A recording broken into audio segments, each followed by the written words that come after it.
Morning all of you, my self Mahadev वाला। आज हम बात करने वाले हैं बॉटनी का टॉपिक है फोटोसिंथेसिस।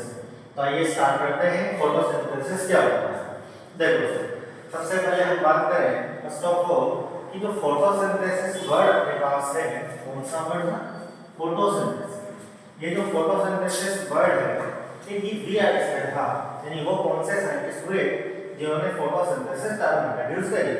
तो ठीक है सर, तो फोटोसिंथेसिस टर्म को देने वाले जो साइंटिस्ट हैं वो बार्नस नाम के जो साइंटिस्ट हुआ करते थे, उन्होंने फोटोसिंथेसिस टर्म। अब ये जो फोटोसिंथेसिस टर्म है, ये फोटोसिंथेसिस टर्म दो वर्ड से फॉर्म हुई है।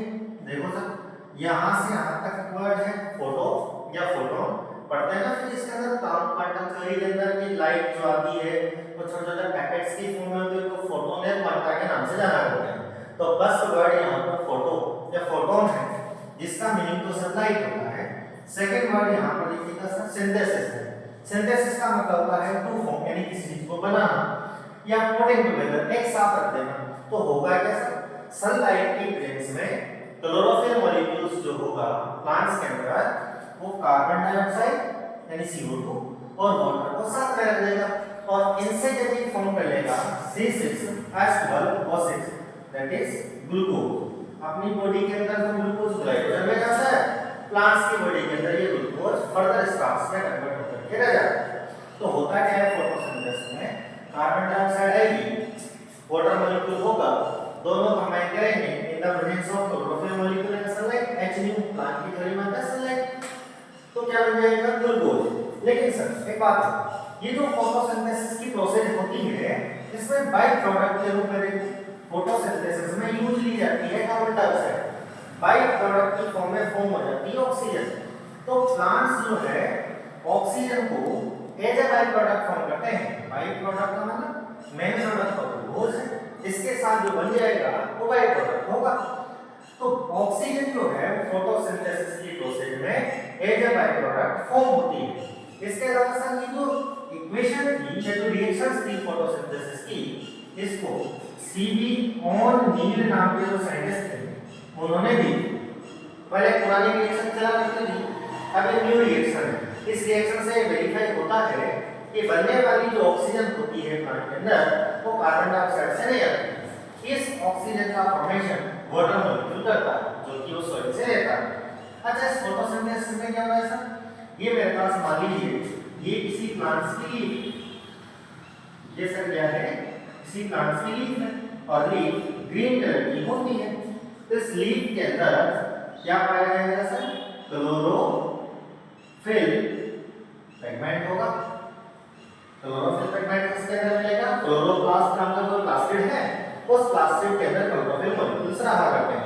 तो जो क्लोरोफिल पिगमेंट्स हैं, ये क्लोरोफिल पिगमेंट्स क्या करेगा, देखो यहाँ से ये बाहर से कार्बन डाइऑक्साइड को रिसीव करेगा, क्या वाटर रूट सिस्टम से होते हैं, वाटर यहाँ आ जाएगा तो प्लांट्स की बॉडी के अंदर वाटर भी होगा, बाहर से स्टोमेटा के थ्रू कार्बन डाइऑक्साइड को लेगा।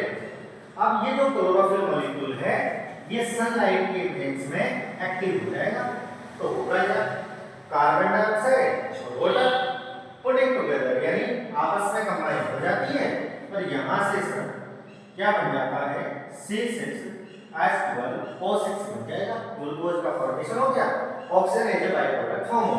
अब ये जो सनलाइट आ रही है सर H में, ये एक्चुअल में सर या सोलर एनर्जी है या फिर इसी को मैं, क्योंकि सोलर एनर्जी को मैं लाइट एनर्जी बोल सकता हूँ। तो फोटोसिंथेसिस की प्रोसेस में क्या हो रहा है सर, कि जो सोलर एनर्जी या जो सनलाइट एनर्जी है, इस लाइट एनर्जी को कन्वर्ट किया जाता है केमिकल एनर्जी में।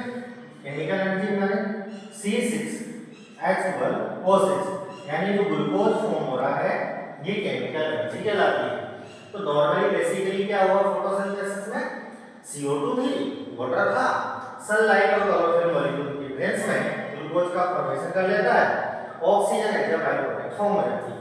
अच्छा, ये जो फोटोसिंथेसिस की प्रोसेस होगी ये किस किस में हो सकती है, तो फोटोसिंथेसिस की जो प्रोसेस है वो उन्हीं के अंदर पॉसिबल है जिनकी बॉडी के अंदर फोटोसिंथेसिस करने के लिए क्लोरोफिल पिगमेंट्स होगा। तो इसका मतलब जो ग्रीन प्लांट्स होंगे और ग्रीन प्लांट्स के अंदर कौन सा पिगमेंट होगा? क्लोरोफिल। तो जिनके अंदर क्लोरोफिल पिगमेंट होगा वो फोटोसिंथेसिस की प्रोसेस को कंप्लीट कर लेते हैं। ये क्लोरोफिल पिगमेंट्स के अलग-अलग टाइप के होते हैं, chlorophyll A, chlorophyll B, C, D, ई, ऐसे फर्दर बहुत सारे रहा करते हैं। बैक्टीरियो क्लोरोफिल भी होता है ना? क्लोरो बैक्टीरियो क्लोरोफिल होता है, सिबरेडिन नाम के क्लोरोफिल देखने को मिलते हैं। लेकिन अगर हम बात करें ये जो फोटोसिंथेसिस है, इस फोटोसिंथेसिस की प्रोसेस या मैकेनिज्म को, तो फोटोसिंथेसिस की जो मैकेनिज्म होती है इसको हम दो पार्ट्स में डिवाइड करते हैं। यानी फोटोसिंथेसिस दो पार्ट्स में कंप्लीट होती है। एक वो पार्ट जो लाइट की प्रेजेंस में कैरी आउट होता है, यानी उस प्रोसेस के कंप्लीट होने के लिए सनलाइट की रिक्वायरमेंट हो, तो उसको सर हम, क्योंकि सनलाइट की रिक्वायरमेंट हो इसलिए वो रिएक्शन फोटोसिंथेसिस की जो लाइट के प्रेजेंस में हो, लाइट रिएक्शन से करेगी। और जिसके लिए लाइट की रिक्वायरमेंट ना हो वो डार्क रिएक्शन होगी। क्या होगी सर? Dark reaction. देखो इसका एक और नाम है, एक हिल नाम के साइंटिस्ट थे, उन्होंने डिस्कवर करी थी, इसलिए उन्हीं के नाम पर इसको हिल रिएक्शन के नाम से भी जाना जाता है। तो लाइट रिएक्शन हुई या हिल रिएक्शन हुई, और क्योंकि सर इसके अंदर लाइट का यूज करते हैं, केमिकल कंपाउंड फॉर्म होते हैं, इसलिए फोटोकेमिकल रिएक्शन के नाम से भी जाना जाता है। ठीक है। इसके अलावा यहाँ पर हम एंजाइम का यूज करेंगे, इसलिए इसको बायोकेमिकल रिएक्शंस कहा करते हैं। और एक साइंटिस्ट था जो सर ब्लैकमैन, इसलिए घर वालों का नाम था ब्लैकमैन, तो उसको हम ब्लैकमैन रिएक्शंस के नाम से जानते हैं, क्योंकि ब्लैकमैन नाम के साइंटिस्ट ने डिस्कवर किया। तो ओवरऑल हुआ क्या कि मैकेनिज्म ऑफ फोटोसिंथेसिस को हम दो टाइप्स में डिवाइड करते हैं, लाइट रिएक्शंस, डार्क रिएक्शन। हिल रिएक्शंस या ब्लैकमैन रिएक्शंस कह दो, फोटोकेमिकल रिएक्शंस कह दो, या फिर डार्क रिएक्शंस कह दो। होता क्या है सर इसके अंदर कि जो सनलाइट होगी उस सनलाइट की प्रेजेंस में हम एसिमिलेटरी पावर फॉर्म करते हैं। एसिमिलेटरी का मतलब हमें फोटोसिंथेसिस में ग्लूकोज बनाना है। तो एसिमिलेटरी पावर का मतलब है कि हमें बहुत लार्ज अमाउंट में आगे एनर्जी चाहिए, क्योंकि फोटोसिंथेसिस की प्रोसेस में कार्बन डाइऑक्साइड वाटर को ऐड करके ग्लूकोज बनाया जाएगा, तो हमें रॉ मटेरियल के साथ साथ एनर्जी की रिक्वायरमेंट होगी। वो एनर्जी कहां से आएगी सर? एसिमिलेटरी पावर से। एसिमिलेटरी पावर एक प्रोसेस कंप्लीट होती है यहाँ पर, फोटोलाइसिस ऑफ वाटर।